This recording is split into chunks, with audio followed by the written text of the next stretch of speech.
ഔചിത്യം ഔചിത്യം ഔചിത്യം എന്നൊരു സാധനമുണ്ട്. ഒരു മനുഷ്യനായ കുറച്ചൊക്കെ ഔചിത്യം വേണം. ഇത് ഈ ജനങ്ങളോട് റിക്വസ്റ്റ് ചെയ്യാൻ പറയുക, നിങ്ങൾ ഈ കണ്ട ലോകത്ത് പോക്സോ കേസ് എന്ന് പറയുന്ന സാധനങ്ങളും ഇല്ലീഗലായിട്ട് നടക്കുന്ന കാര്യങ്ങളും മറച്ചു വെച്ചിട്ട് അതൊക്കെ വച്ചിട്ട് വേറെങ്കിലും പെണ്ണുങ്ങൾ എങ്ങനെയെങ്കിലും പോകുന്ന അത് പിടിച്ച് അറിയാതെ ഈസി ആയല്ലോ. അപ്പൊ എല്ലാം ഈസി ആയല്ലോ. അതേപോലെ തന്നെ കഞ്ചാവ്, MDMA അങ്ങനെയുള്ള സാധനങ്ങൾ കുഞ്ഞുങ്ങൾക്കുള്ള വിതരണം ഇവളുമാർ ഇങ്ങനെയുള്ള സോഷ്യൽ വർക്കാണ് ഞാനെന്ന് പറഞ്ഞു. ഇവളുമാരുള്ളപ്പോൾ ആൾക്കാർ വന്നിട്ട് കുഞ്ഞുങ്ങൾക്ക് കൊടുക്കാൻ നാട് നശിപ്പിക്കാൻ. അപ്പൊ ഈ രണ്ട് കാര്യം ഇവിടെ നടന്നോട്ടേ ആണെന്ന് പറയുന്നത്. എന്നെ അറിയാവുന്നവരോട് ഞാൻ പണ്ടേ പറഞ്ഞിട്ടുണ്ട്, narcotics is A dirty business. സ്വന്തം മക്കൾക്ക് പോലും സേഫ്റ്റി ഇല്ലാത്ത കാലം പോലെ ആക്കണോ ഇതുപോലെ? അപ്പൊ നിങ്ങൾ പ്രതികരിക്കുക. ഈ ചെറിയ തെറ്റായ വ്യവസ്ഥിതിക്കെതിരെ ഒരു വ്യക്തിയുടെ പോരാട്ടമാണ്. ഈ പറഞ്ഞ കണക്ക് അവനോട് പോയി ഇവരോട് പോയി ഇങ്ങനെ പോയി അതല്ല. ആദ്യം ഈ ലോകത്തിനെ നന്നാക്കാനുള്ള ഡ്രഗ്സ് ഇങ്ങനത്തുള്ള സാധനങ്ങളും പിന്നെ അതേപോലെ തന്നെ പീഡനം, പ്രായപൂർത്തിയാവാത്ത കുഞ്ഞുങ്ങളെ പീഡിപ്പിക്കുന്നതും ഇത് ലോകത്തിനോട് കൊണ്ടുപോകാൻ നിങ്ങൾ. അതെ, ആദ്യം നീ നന്നാകാൻ നോക്ക്, എന്നിട്ട് മതി സ്വയം നന്നാകുന്നത്, കേട്ടാ? ഇനി നിങ്ങൾ എന്നെ അടുത്ത എന്തെങ്കിലും പറഞ്ഞ എന്നെ കൊല്ലപ്പോഴേ ഇപ്പം ഞാനും രേണുസുതിയെ പോലെ തന്നെ എനിക്ക് ഈ കമന്റ് കിട്ടുമ്പോൾ ആദ്യമൊക്കെ ഭയങ്കര വിഷമവും ഡിപ്രഷനും ഉറക്കില്ല. ഞാൻ എന്റെ കുഞ്ഞുങ്ങളെ കിടന്ന് കരച്ചിലും ബഹളവും കാര്യങ്ങളൊക്കെ ആയിരുന്നു. ആവേശം കൊണ്ട് ഓരോന്ന് വിളിച്ചു പറഞ്ഞ് തടിയേടാക്കണ്ട, പണിയെടുക്കാതെ ജീവിക്കാൻ നോക്ക്. പക്ഷെ ഇപ്പൊ ഞാൻ സ്ട്രോങ് ആയി. ഞാൻ ജീവിക്കൂടി. എന്റെ മക്കൾക്ക് വേണ്ടി ഞാൻ ജീവിക്കും. ഇനി ഏതോളമാർ എന്നെ കുറിച്ച് എന്ത് പേടിച്ച് നടന്നോ മറ്റേ മറിച്ച് നടന്നു പറഞ്ഞാലും എനിക്ക് ഒരു പ്രശ്നമില്ല. എന്നെ അറിയാവുന്നവർക്ക് എന്നെ അറിയാം. താനാരാണെന്ന് തനിക്കറിയാമേലെങ്കിൽ താൻ എന്നോട് ചോദിക്കുക, താൻ ആരാണെന്ന്. തനിക്ക് ഞാൻ പറഞ്ഞു തരാം താൻ ആരാണ്. എന്റെ അവസാനത്തെ വീഡിയോ ഞാൻ പറയത്തില്ല. അത് എനിക്ക് ജീവിക്കണം. എന്റെ സോഷ്യൽ മീഡിയയിൽ എനിക്ക് പല വീഡിയോകളും കൊളാപ്സും കാര്യങ്ങളൊക്കെ ഇടണം.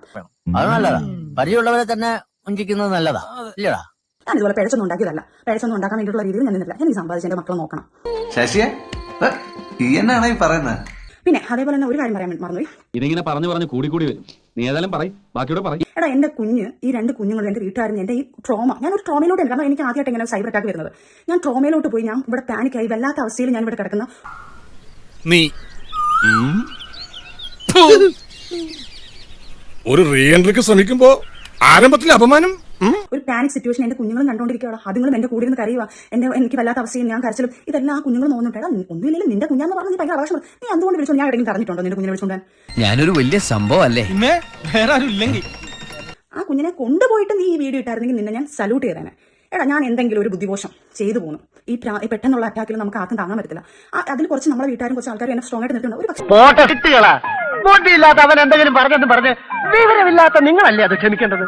എടാ, കുഞ്ഞിനെ വെച്ച് ഭയങ്കര വിഷമത്തോടെ ഭയങ്കര വന്ന് കരച്ചിൽ പറയുന്നുള്ളൂ. എടാ, നീയൊക്കെ ആരാണെന്ന്. എടാ, നീയൊക്കെ ഭയങ്കര വാദന പോലെ. നീ ഇതൊന്നും അല്ലെന്നുള്ളത് നാട്ടുകാർക്ക് ചിന്തിക്കുന്നവർക്ക് അറിയാം, ബുദ്ധിയുള്ളവർക്ക് അറിയാം ആരാണെന്ന്. വെറുതെ ഇങ്ങോട്ട് ചൊറിഞ്ഞു കയറി മാന്ത് വാങ്ങി പോവല്ലേ, ഞാൻ മാന്തി പൊളിച്ചോളാം.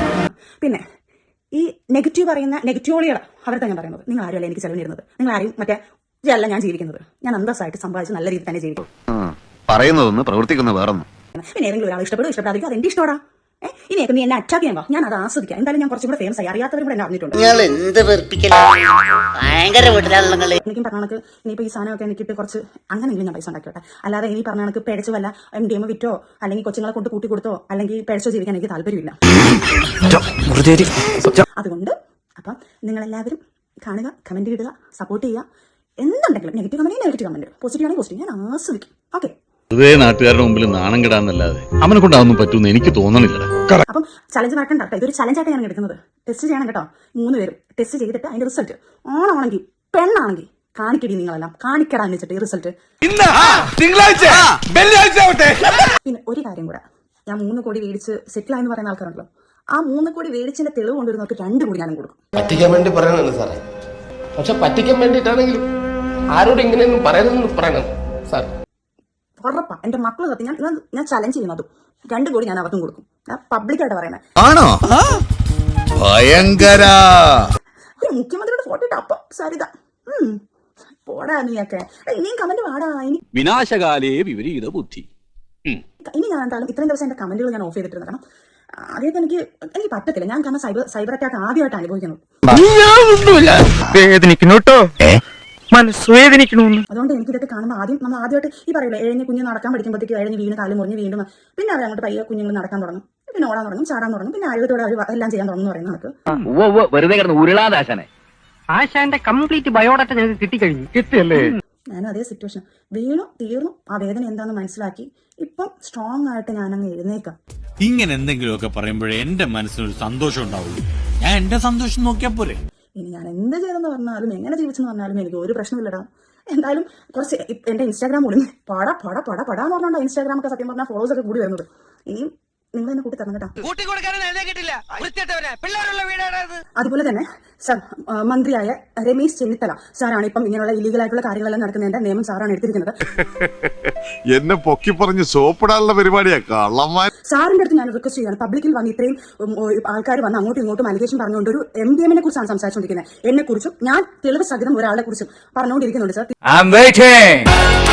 തീർച്ചയായിട്ടും എന്നെയും ദിയാസനെയും ഫിറോസ് ഖാനെയും ഈ പറഞ്ഞ റോഷിനെയും ഞങ്ങൾ 4 പേരെയും സർ നിയമത്തിന്റെ മുന്നിൽ കൊണ്ടുവന്ന് അറസ്റ്റ് ചെയ്ത് ഞങ്ങൾ 4 പേരെയും ടെസ്റ്റ് ചെയ്യണമെന്ന് ഞാൻ സാറിനോട് അപേക്ഷിക്കുകയാണ്. സാറിന്റെ കണ്ണുമുന്നിൽ തന്നെയാണ് ഇത്രയും കാര്യങ്ങൾ നടക്കുന്നത്. എനിക്ക് സാറിന് മുന്നിലോട്ട് എത്താനുള്ള കാര്യങ്ങളോ അല്ലെങ്കിൽ സാറിന്റെ കംപ്ലൈന്റ് ചെയ്യേണ്ട രീതിയിലല്ല ഞാൻ ചെയ്തിട്ടുണ്ട് സർ. എന്റെ പേരിലും കൂടെയാണ് ഇങ്ങനത്തെ ഒരു സാധനം നടക്കുന്നത്.